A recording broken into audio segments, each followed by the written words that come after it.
जय श्री राम। मेरा नाम चंदन कुमार है और आज मैं राजू सर के साथ में बैठा हुआ हूँ। और राजू सर पिछले 14-15 महीने से किंगन वाटर पी रहे हैं, किंगन का पानी पी रहे हैं। तो आज राजू सर से हम लोग जानना चाहेंगे कि सर आप जो पानी वो पी रहे हैं तो आपको क्या क्या फायदा हुआ है, कुछ बताइए हमारे दर्शक लोग को। तो सर बताइए।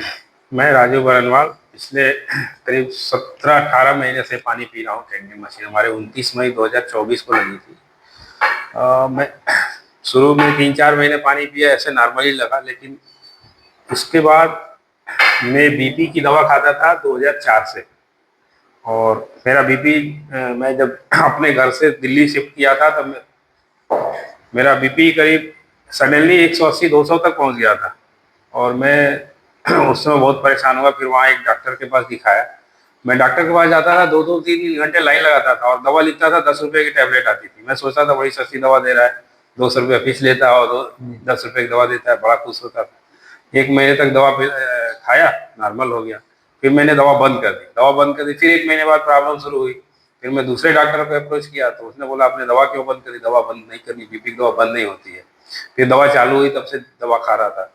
जब मशीन लगी 3-4 महीना पानी के बाद सडनली अक्टूबर में क्या हुआ कि किसी वजह से मैं दवा टेबल पर पड़ी रहती थी, मैं खाना भूल जाता था, ऑफिस चला जाता था।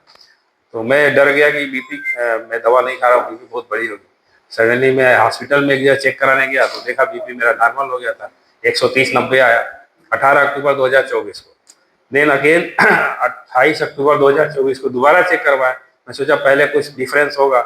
दोबारा चेक करवाया तो 120 और 90 आया। तो मैं बड़ा खुश हुआ। मैंने अपनी वाइफ को तुरंत ही बताया कि वो रोज बोलती थी दवा खाइए खाइए। मैंने अपनी वाइफ को बताया कि देखो मेरा बीपी नॉर्मल हो गया। और इस तरह से कंगन पी। और फिर डॉक्टर से पूछा कि क्या करूँ, अभी तो बीपी नॉर्मल हो गया, दवा खा नहीं रहा हूँ। तो डॉक्टर ने बोला कि ठीक है, अगर ऐसा है तो दवा खाने की जरूरत नहीं है, जब होगा फ्यूचर में देखेंगे। बल्कि डॉक्टर ने पूछा आपने किया क्या? मैंने बुलाया कि ऐसा ऐसा पानी पिया है।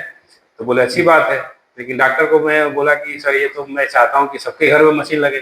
तो डॉक्टर ने रेट पूछा, जैसे ही मैं रेट बताया बोला कि नहीं अभी हम सोचेंगे, बाद में बताएंगे। तो इस तरह से हुआ। लेकिन वाइफ को भी कुछ प्रॉब्लम थी, जैसे उनको बाई बर्थ इस्नोफीलिया की प्रॉब्लम थी, उनकी पूरी हेरिडिटरी प्रॉपर्टी है इस्नोफीलिया। तो उनको पहले ट्रस्ट कम था। जब मेरे प्रॉब्लम्स ठीक हुई तो उनको भी ट्रस्ट होने लगा। उन्होंने फिर सीरियसली पानी को लिया और उनकी प्रॉब्लम आज के डेट में ठीक है।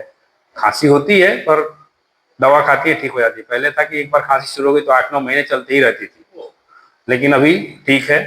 तो ये कैंगन पानी ने हमारे घर में दिया है। तो इस वजह से हम कैंगन को प्रमोट भी कर रहे हैं। सर आपको ये किंगन मशीन कैसे मतलब मिला, कौन दिया आपको?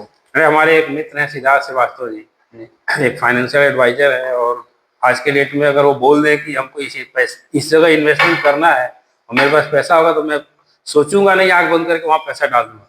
लेकिन जब उन्होंने मशीन के लिए बताया तो एक बार मैं भी सोचा कि पानी के लिए इतना पैसा कौन खर्च करेगा, मुझे भी बहुत महंगी लगी। लेकिन फिर उन्होंने 1-2 बार मुझे बताया कि नहीं सर लगवा लीजिए, फैमिली के लिए बहुत अच्छा है। फिर मैंने उनकी बात मान लिया, लेकिन पैसे थे नहीं। मैंने कुछ सेविंग कर रखी थी। उन्होंने बोला कि सेविंग को यूज कर सकते हैं। मैंने अपने सेविंग को यूज किया, मशीन लगवाया, मुझे बेनिफिट हुआ। और आज के डेट में मैंने फिर सेविंग को अपना यूज करके अपने घर में अपनी मम्मी पापा के लिए भी मशीन लगवाया, उनको भी फायदा है। तो ये मशीन हर घर में होना चाहिए आपके हिसाब से? ये मेरे समझ से तो सबके घरों में होना चाहिए। अच्छा, थैंक यू सर, बहुत बहुत धन्यवाद।